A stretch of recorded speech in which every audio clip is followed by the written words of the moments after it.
Hi there, it's Tim with Far North Magic. Today, I thought I would talk a little bit about my opinion on the Fireside chat. I ended up bringing some marshmallows, and it wasn't really much of a disappointment in the fact that, it was kind of what I was expecting them to talk about, because it's more geared for investors and they're not going to do anything too jarring that would scare away people, because the people that are in the stock are already down probably quite a bit, because they're down about 40% for the year. They talked a bit about the company. Then they talked about that they had been doing segmentation of the player base, and that had been leading to more revenue and, I guess, better outcomes for players, which to a large extent I can believe they would believe that, because you're ending up with so many more commander decks, so many more everything else. Even just 5 years ago, 4 years ago, there's only 4 or 5 a couple years ago. Feels like so long, but we've gone from 4 commander decks a year to 20 this year. Not all of them do well, but just is what it is. I imagine they sell more commander decks now than they used to, and not everyone buys all the commander decks anymore. And I think the thing that they're looking at is they have 100% told people that they are gearing for the players, and that don't think of investing or really flipping stuff anytime soon, for the short term stuff, because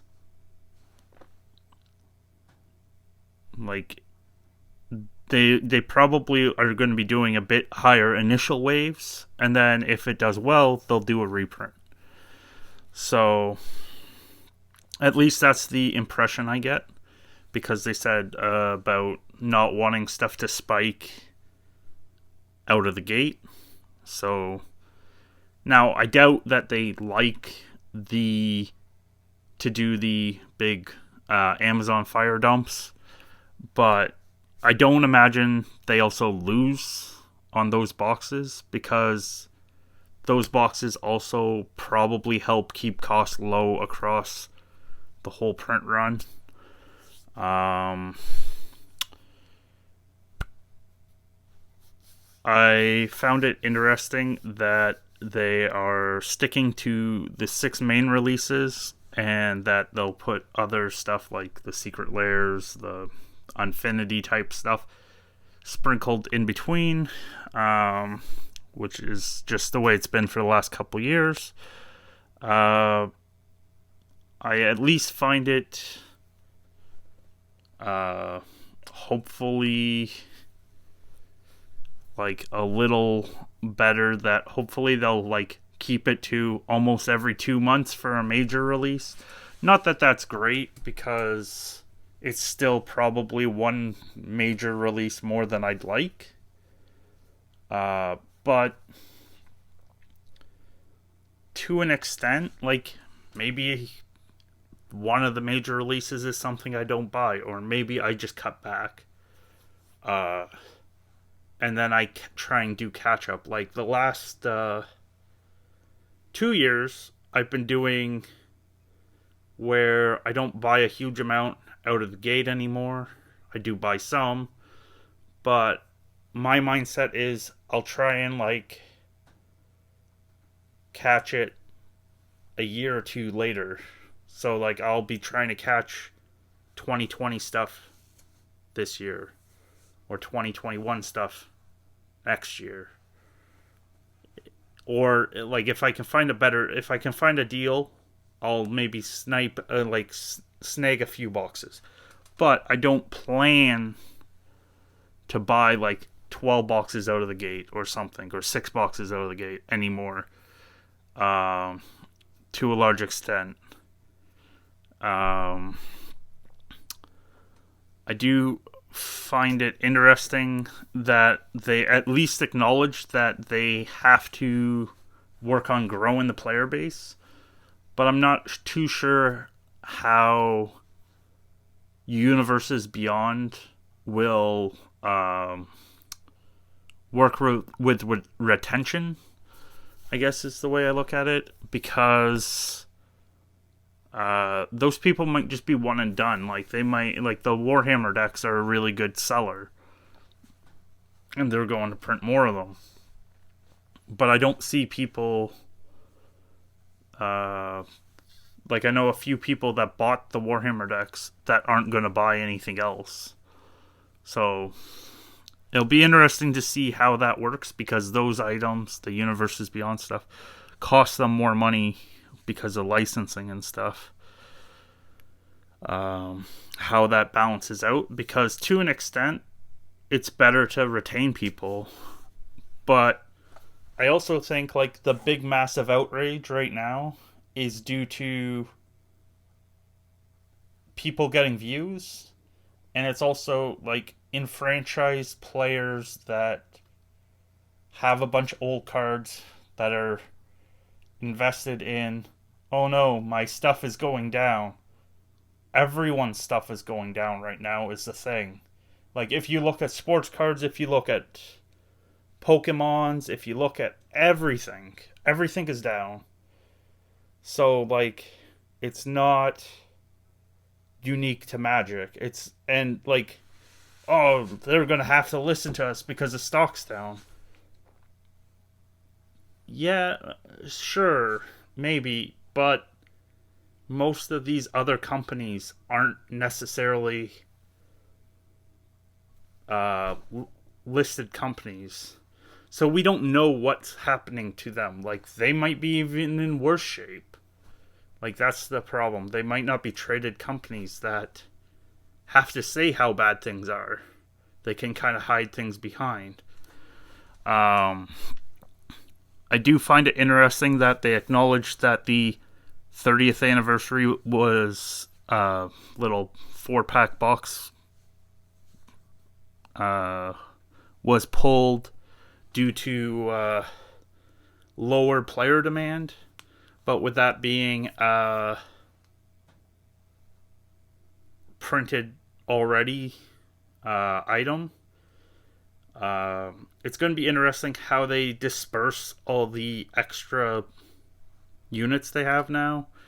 They're going to be giving away a bunch to stores. They said there was like 6,000 stores that will probably get one. 1 to 3. Most of them just getting one. I was thinking around that, so I was thinking that'd be about 8 to 10,000 units. And then there was like 1,400 units at the Magic 30 event. So it's going to be interesting. Like, the supply's not going to be big. It's still going to be able to be manipulated to an extent on the key cards for that. But I really thought that they would have printed a lot more, because like the cost to print more would be very little. And I thought that they'd use them at events and stuff instead of like a beta draft or something. But we'll just have to see what they do with them going forward. I did find it interesting that they also think the LGS is a very key component and that they're going strong. And I'm like, well, I don't really think that's actually the case, because this is going to be one of the things where the numbers are going to show better sales just because you're going off of such a low prior number. So, like, if stores are having to break even or lose out of the gate on sets, I don't see that being strong and helpful to LGSs. I see that as a major detriment, and like going forward, they're probably going to cut orders and just hope and wait for Amazon dumps, because like they can just get it cheaper then, or buy very little in between. Like, okay, well, we're going to do a draft next month, I'll buy one box, or whatever the minimum is with their distributor. I do find it interesting that they deflected into some of the other things going well for Hasbro. So looking at some of the upcoming movies and stuff. And also that they plan to kind of do the same thing with D&D that they've done to Magic. Harvest some more money out of it. And I think like they're going to be looking at it as, okay, Magic is kind of plateauing. Let's get D&D ramped up. Because that's kind of like how I look at it with Magic. Magic, they ramped up really hardcore 2017, 2018. And like I look at 2017, 2018, and that was when Toys R Us was faltering. And I feel like they took Magic and went, okay, well, we can just harvest a lot of money out of these people. And now they're kind of not at the end of that, because I'm sure like people will get over all this stuff. They'll come out with some set that people will get excited about, and then boom, everyone will be back in.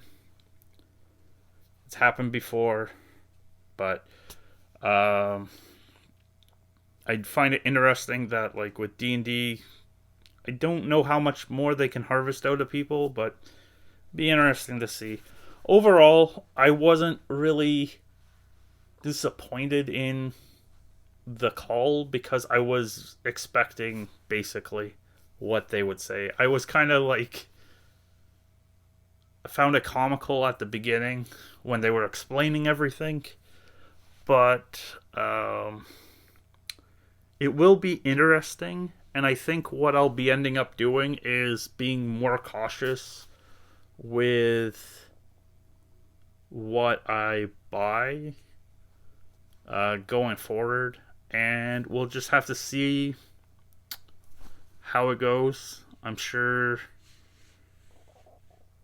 like, even if a bunch of people take a break, like, I think what they're looking at is like, hey, these enfranchised finance people, they're a very small portion of the group, and like, if we can get all the casuals to buy 1 or 2 more booster packs a month, that will easily probably offset against like the handful of people that like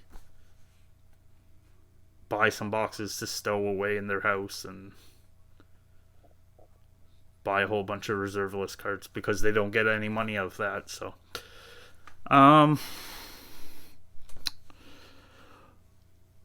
I guess I'll leave it up to you guys. What did you watch the or listen to the Fireside chat?